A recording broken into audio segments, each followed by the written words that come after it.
সচরাচর খুবই গুরুত্বপূর্ণ আলোচনা। আমার আগে যারা বলেছেন সবাই শুনেছেন। আমি সচরাচর এরকমের আলোচনায় খুব একটা কাগজপত্র নিয়ে আসতে অভ্যস্ত নই। ঘটনাক্রমে নির্বাচন কমিশনের দপ্তরে সর্বদলীয় সভা ছিল, আমি সেখান থেকেই আসলাম এবং কিছু পাইলট স্টাডি করে যা পেয়েছি পশ্চিমবাংলার ভোটার লিস্ট, সেটা ভয়াবহ। আমি এখন যদি এই কাগজগুলো খুঁজে খুঁজে আপনাদের দেখাতে চাই অযথা সময় যাবে, আমি সেটা দেখাবো না। কিন্তু ভয়াবহ একটা অবস্থার মধ্যে আমাদের পশ্চিমবাংলার ভোটার লিস্ট ইত্যাদি ইত্যাদি বিষয় আছে। আমি অবশ্যই শুরুতে শ্রদ্ধা জানাবো স্মৃতির প্রতি, যিনি আমাদের সহনাগরিক, এসআইআরের আতঙ্কে মারা গেছেন। এর আগেও এনআরসির আতঙ্কে মারা গেছেন। সেই মানুষ আমরা দেখেছি পশ্চিমবাংলায়। বাংলা কি এমন অপরাধ করেছে যে বাংলার মানুষের প্রতি এত অত্যাচার হবে? এটা খুবই বিপজ্জনক হচ্ছে আমাদের সবার কাছেই। বাংলা হাজার যন্ত্রণায় আছে। শিক্ষা, স্কুল, কলেজ বন্ধ, লেখাপড়া 12টা বেজে গেল, মাস্টারমশাই রাস্তায় মার খাচ্ছে, সবাই দেখতে পাচ্ছেন। কাজের ব্যবস্থা নেই, স্ত্রী পুত্র পরিবার ছেড়ে ভিন রাজ্যে ঘুরে বেড়াচ্ছে। নিরাপত্তা বলে ক্রমশ নিরাপত্তা দুর্বল হচ্ছে, এমনকি সরকারি হাসপাতালের মধ্যে। এই যখন বাস্তব জীবনের চেহারা, তখন এই সমস্ত আলাপ আলোচনার থেকে স্বাভাবিক সাধারণ যে প্রক্রিয়া নির্বাচনের ভোটার লিস্ট, সেটাকে এমন অস্বাভাবিক একটা জায়গাতে নিয়ে যাওয়া হচ্ছে এবং তাকে কেন্দ্র করে এমন একটা চেহারা দেওয়া হচ্ছে যেন মানুষ তার নিজের ইস্যু, জীবনের কথা তাতে না থেকে আতঙ্কে ঘুরে বেড়ায়, অন্তত ভোটার লিস্ট বা ইত্যাদি ইত্যাদি সংক্রান্ত ব্যাপারে। এটা খুবই বেঠিক হচ্ছে। আমার ধারণা সবাই চাইব একটা নির্ভুল ভোটার তালিকা, এবং এটা সম্ভব, এটা অসম্ভব তা না। কিন্তু সেটা না করে কেউ রোহিঙ্গা মুসলমান, বাংলাদেশি মুসলমান বলে একটা এমন আতঙ্ক সৃষ্টি করবেন যেখানে আসলে বিপদে পড়ছে মতুয়া মানুষ, সাধারণ গরিব মানুষ, দলিত মানুষ, আদিবাসী মানুষ। বলার সময় সেটা বলছেন না। আবার কেউ ভুতুরে ভোটার হোক আর মৃত ভোটার হোক, সব থাকুক, একটাও এসআইআর কিছু করতে দেবো না, এই গোছের মনোভাব। এই যে মনোভাবটা, এটা নির্ভুল ভোটার তালিকা করবার যে প্রক্রিয়া, সেই প্রক্রিয়াকেই খুব বিপর্যস্ত করছে। ধরুন 2002 সালের ভোটার লিস্টকে ভিত্তি করে এসআইআর, এমনি এসআইআর কথাটাই খুব বেঠিক। আমার ধারণা জওহরবাবু নিশ্চয়ই বলতে পারবেন এগুলো আমার চাইতে বেশি, আমি তার মধ্যে যাব না। কিন্তু 2000, তারপরে তো 11 ভোট হয়েছে, 14, 16, 19, 21, 24, সব কি ফালতু লোক? তারা কেউ ভোটার ছিল না? এখন তাদের সবার বাপ ঠাকুরদা একেবারে কাগজপত্র নিয়ে খুঁজে বেড়াতে হবে কেন? এইগুলোকে ভিত্তি করে সত্যি সত্যিই যে ভোটার লিস্ট আমাদের চোখের সামনে আছে, তার থেকে মৃত মানুষ ইত্যাদি এই নো ট্রেস তাদেরকে খারিজ করা, জেনুইন ভোটারদেরকে রক্ষা করা এবং কম বয়সী 18 বছরের ভোটারদের নাম যুক্ত করা, এই প্রক্রিয়াটা করাটা জরুরি ছিল, যেটা করা সম্ভব বলে মনে করি। এসআইআর তা নিয়ে নানান কথা থাকলেও ভোটার তালিকা নির্ভুল করার একটা ব্যবস্থা পশ্চিমবাংলায় আমি তাকে সমর্থন করছি, আমি তার বিরোধিতা করছি না। কি উদ্দেশ্যে করছি আমি সে কথা পরে আসবো। এবং যদি স্যাম্পল দেখা যায় তাহলে দেখা যাবে যে, আমি তো বলবো হয়তো প্রায় 8-10% ভুল এর মধ্যে রয়ে গেছে। 5-7% তো বটেই মৃত মানুষের সংখ্যা। এই সব যোগ করলে 70 লাখ না 80 লাখ না 90 লাখ বলতে পারবো না। কিন্তু এগুলোকে বাতিল করে একটা জেনুইন ভোটার তালিকা করার ক্ষেত্রে কোনো বাধা থাকার কথা নয়। আমাদের কথা অত্যন্ত স্পষ্ট। আমরা যেটা চাই সেটা হচ্ছে একটা নির্ভুল ভোটার তালিকা হোক, কোনো বৈধ ভোটার তাকে বাদ দেওয়া যাবে না, মৃত ভুয়ো ভোটার তাকে অবশ্যই বাদ দিতে হবে। বিজেপি কি চায়? না, তা চায় না। তৃণমূল কি চায়? তা চায় না। এটা ওদের বডি ল্যাঙ্গুয়েজ দেখলেও বোঝা যাচ্ছে, ওদের কথাবার্তা শুনলেও বোঝা যাচ্ছে। আমি বলছি যে এই যে এসআইআর সংখ্যাটা কোথায়? বিহারের এসআইআরতে 65 লক্ষ বাদ, তারপরে এটা ওটা করে 47 লক্ষ বাদ খতিয়ে দেখেছেন? যা বলছিলেন যারা যে রোহিঙ্গা মুসলমান বাদ যাবে আর বাংলাদেশি মুসলমান বাদ যাবে, আমি তাদের জিজ্ঞাসা করতে চাই এই 65 পরে কমে 47 লক্ষ বাদ গেল সংখ্যায়, এর মধ্যে কজন রোহিঙ্গা মুসলমান, এর মধ্যে কজন বাংলাদেশি মুসলমান? না, তা তো নেই। বরং যারা বাদ গেছেন দেখবেন তাদের মধ্যে 60% হচ্ছে মহিলা, নাম ঠিকানা ইত্যাদি ইত্যাদি পরিবর্তন। বাকি মূলত পরিযায়ী শ্রমিক, দলিত মানুষ, আদিবাসী মানুষ এবং গরিব মানুষ।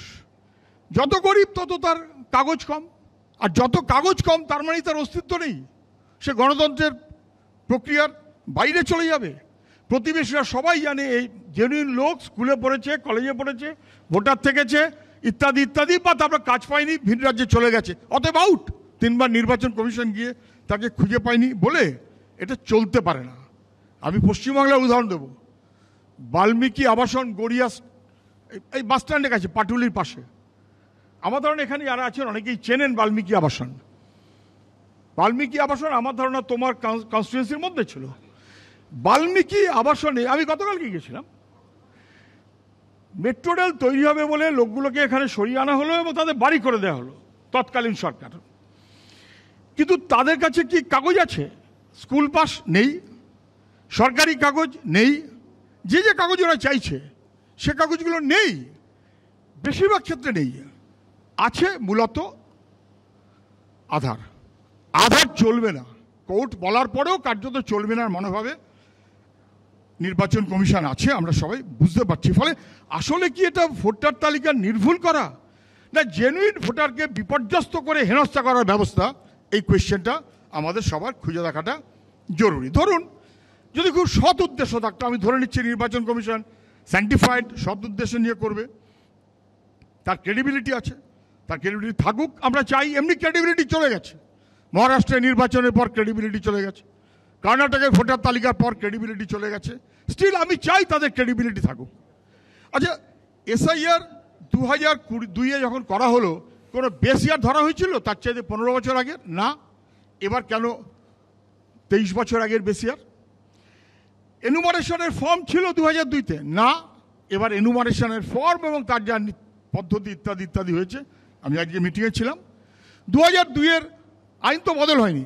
সিটিজেনশিপ, তার আইডেন্টিফিকেশনের কোনো ব্যবস্থা নির্দিষ্ট করা ছিল না, এবারে কেন বদল হয়ে গেল? বরং তখন ছিল অল পার্টি মিটিং, সব পার্টি মিটিং থেকে সিদ্ধান্ত করে এসআইআরে গেল। এখন অল পার্টি মিটিং নেই, কিন্তু বাকিগুলো আছে। তাহলে আসলে সবাইকে জড়িয়ে নিয়ে একটা করব এই উদ্দেশ্যের চাইতে অন্য কোনো অসৎ উদ্দেশ্য কাজ করছে কিনা এটা বিবেচনা করা দরকার। সুমন, সিটিজেনশিপটা নির্বাচন কমিশনের ম্যান্ডেট নয়। তা যদি হতো তাহলে ওটা ওই সেকশনগুলো থাকতো 365-66-তে। এটা তো হোম মিনিস্ট্রির সাবজেক্ট।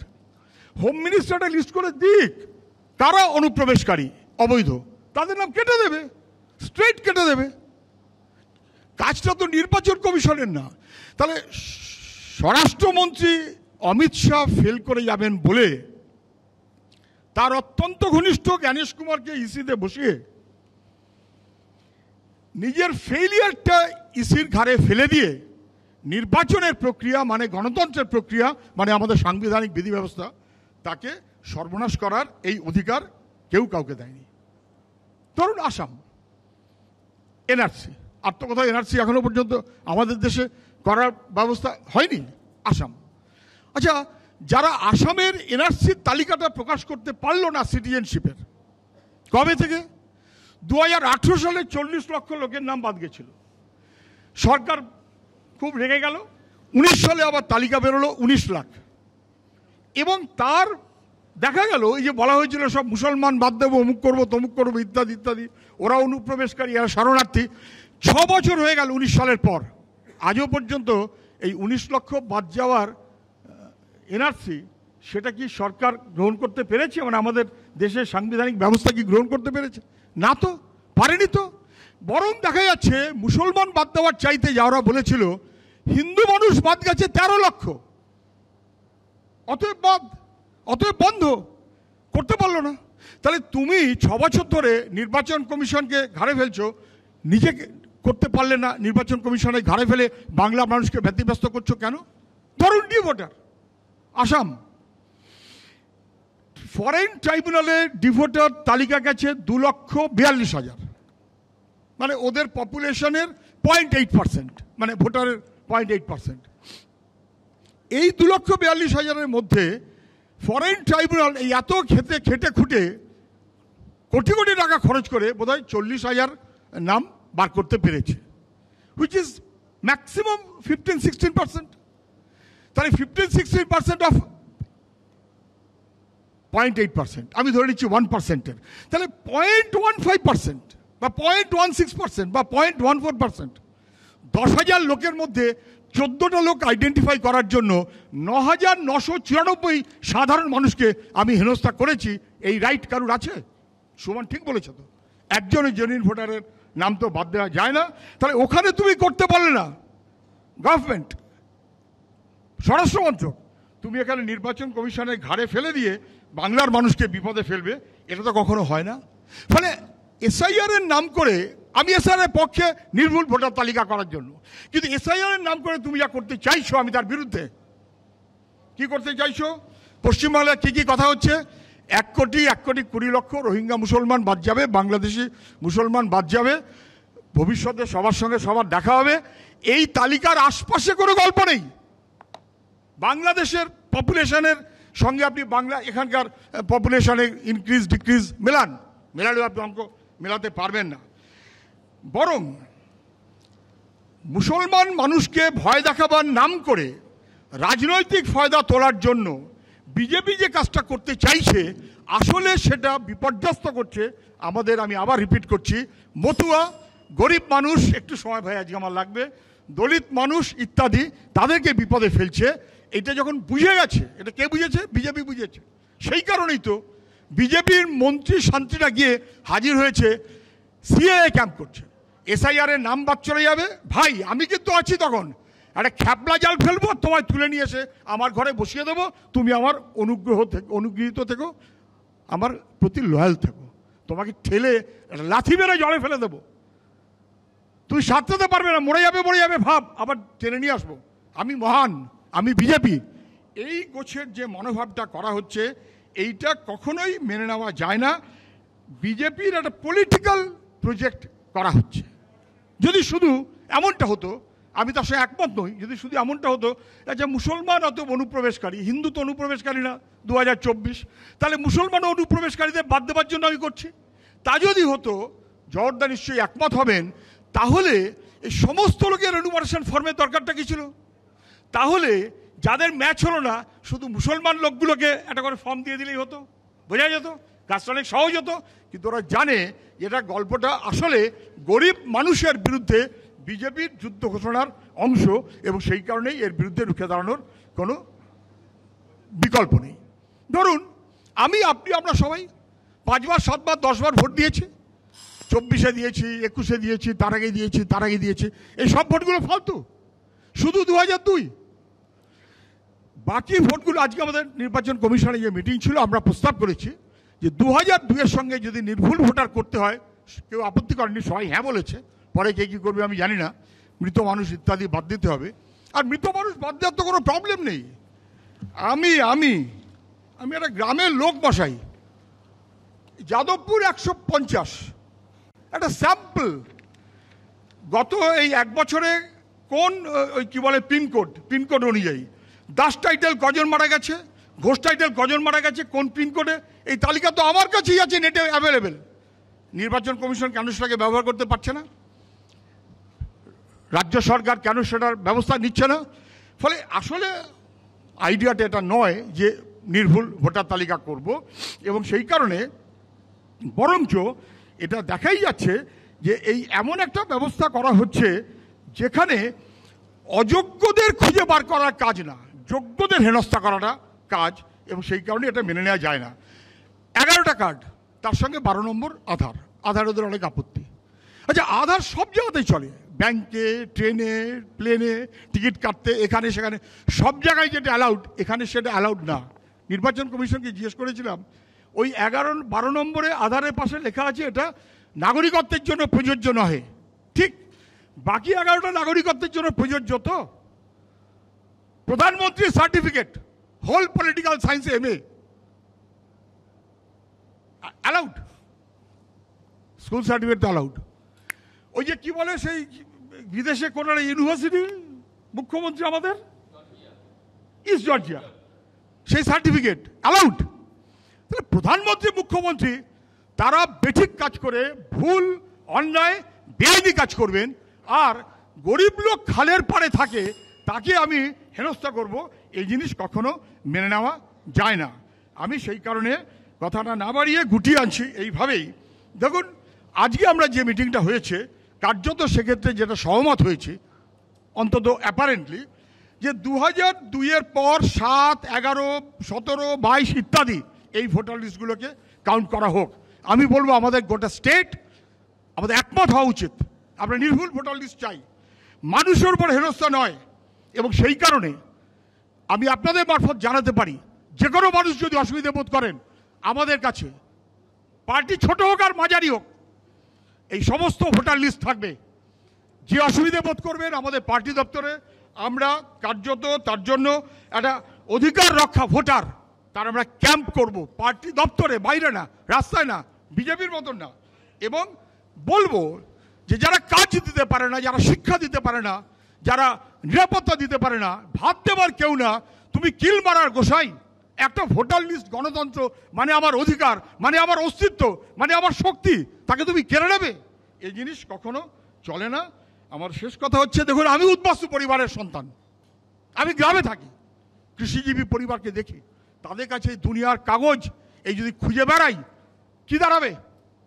তারা জানে কে মৃত, তাদের না বাদ দেওয়া যাচ্ছে না, অথচ যে জীবিত সবাই জানে তাকে খোঁজাখুঁজি মারা হচ্ছে, এটা কখনো চলতে পারে না।